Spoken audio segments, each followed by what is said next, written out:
भिवंडी तालुका के अंजूर ग्राम पंचायत में उप सरपंच पद का चुनाव अध्यासी अधिकारी तथा सरपंच मयूरी सदानंद घरत के अध्यक्षता में ग्राम विकास अधिकारी नीलेश रामचंद्र पाटिल के उपस्थिति में संपन्न हुआ, जहां बिन विरोध उप सरपंच पद पर उमाकांत पाटिल को बिन विरोध चुना गया। सभी सदस्यों ने बिना किसी विरोध के चुना, तो वहीं नवनिर्वाचित उप सरपंच उमाकांत पाटिल को स्वागत करने पहुंचे जिला परिषद सदस्य थाने व बांधकाम व आरोग्य समिति माजी सभापति सुरेश बालिया मामा महात्रे, माजी पंचायत समिति सदस्य महादेव जी घरत, शिवसेना थाने जिला ग्रामीण सचिव दीना पाटिल, मजूर फेडरेशन थाने जिला अध्यक्ष पंडित पाटिल, भिवंडी मनपा माजी नगर सेवक दिलीप गुलवी, छत्रपति शिवबा प्रतिष्ठान अध्यक्ष विजय भामरे, उपाध्यक्ष महेंद्र पाटिल, मानकोली ग्राम पंचायत सदस्य सुनील केनी, अंजूर ग्राम पंचायत के माजी सरपंच सुभाष कोली, माजी सरपंच व विद्यमान सदस्य मनीष तरे, माजी उप सरपंच केतन तरे, सदस्या नीलम महात्रे, निशा मोहनेरा, अलका खानजोड़े सहित भारी संख्या में दिग्गज मान्यवर तथा सर्व सम्मानीय ग्राम पंचायत सदस्य, कर्मचारी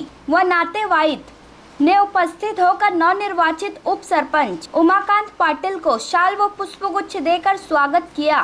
तो वहीं नवनिर्वाचित उप सरपंच उमाकांत पाटिल ने सभी लोगों का आभार माना और अंजूर ग्राम पंचायत को विकसित करने का संकल्प लिया। आइए देखें इसकी एक रिपोर्ट। 11 ते 12 हा कालावधी होता, त्यात फक्त उमाकांत सखाराम पाटील यांचा एकमेव अर्ज आलेला आहे आणि उपस्थितांमध्ये सर्वांनी त्याला अनुमोदन दिलंय। सूचक म्हणून माननीय मनीष तरे साहेबांनी त्याच्या नामनिर्देशन पदावर सही केली आणि माननीय अध्यक्ष सरपंच मॅडम यांनी तो स्वीकारला आहे। आज 2:05-10 मिनिटांनी मी माननीय अधिकारी आणि सरपंच मॅडम यांच्या उपस्थित असं जाहीर करतो की आज या उपसरपंच पदासाठी श्री उमाकांत सखाराम पाटील यांची बिनविरोध निवड झालेली आहे।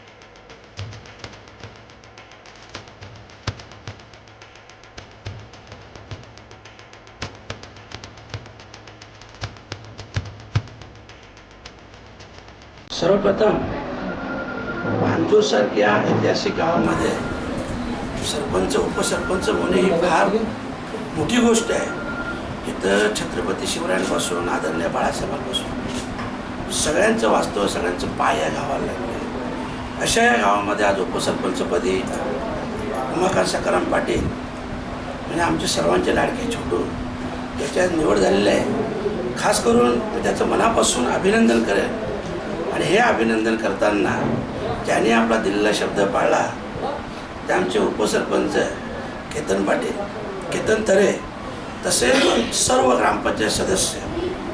कारण आज बिनविरोध निवड झालेली आहे आणि खरोखरच आपण पाहतात सगळीकडे स्पर्धा चालू आहे, परंतु अशा स्पर्धेमध्ये आज या अंजूरसारख्या गावामध्ये बिनविरोध होणे हे फार महत्त्वाचं आहे आणि म्हणून सर्व सदस्यांचं मी मनापासून अभिनंदन करतो, त्यांना धन्यवाद देतो।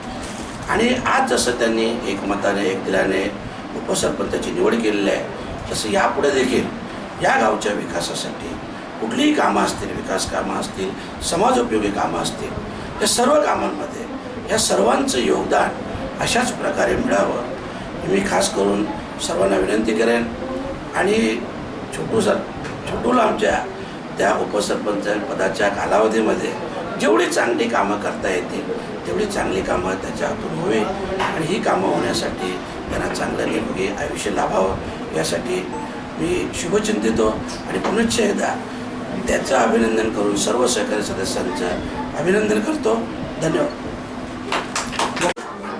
मगाशीच आमचे नेते बाळामामा यांनी सांगितलं सर्व सहकाऱ्यांचा त्याच्यामध्ये सहभाग आहे आणि जास्त करून केतन तरे याचं खास अभिनंदन करेल. तर केतन तरेने मन मोठं करून दिलेला शब्द पाळला आणि आमच्या छोटूला उपसरपंच पदावर बसवलं, त्यामुळे दोघांचं सुद्धा अभिनंदन करतो. आणि मलाही भरोसा आहे छोटूचे जे शरीरयष्टी आहे आणि जो चेहरा आहे, बोलण्याचा स्वभाव सगळं असलं आहे, याच्या दृष्टिकोनातून तो नक्कीच 100% ह्या गावाच्या विकासासाठी सरपंच मॅडमला आणि सर्व सहकार्याला घेऊन तो काम 100% यशस्वीरित्या या अंजूर गावाचं नाव रोशन करेल एवढी मला खात्री आहे. आणि ती खात्री ते पूर्ण केल्याशिवाय थांबणार पण नाही ना राहणार पण नाही याची मला खात्री असल्यामुळे मी त्यांना गावाच्या वतीने खास सहकार्य करतो आणि शुभेच्छा देतो. सर्व सदस्यांचं पुन्हा एकदा सहकार्य केल्याबद्दल बिनविरोध निवडणुकीसाठी त्यांचंसुद्धा आम्ही आभार मानतो. आणि गेली 30-32 वर्ष या अंजूर गावची ग्रामपंचायत ही माझ्या नेतृत्वाखाली लढली गेली आणि दिलेले शब्द दिलेले सर्व सदस्यांनी सगळ्यांनी पाळले. आज 32 वर्ष अंजूर गावामध्ये माझ्या पॅनलचं माझ्या सहकाऱ्यांच्या आशीर्वादामुळे जे यशस्वीरित्या काम चालू आहे पुढे पण राहील असं मला खात्री वाटते. आणि सर्वजण त्या कामाला पण तिकडे येणारी निवडणूक साधारण 8-9 महिने लागणार आहे त्याची तयारी पूर्ण करतील. आणि ते कामकाज छोटू आणि सरपंच मॅडम यांच्या सहकार्याने जे कामकाज असेल त्या विकासाच्या कामावर पुढची निवडणूक आम्ही 100% जिंकू असं मला खात्री वाटते.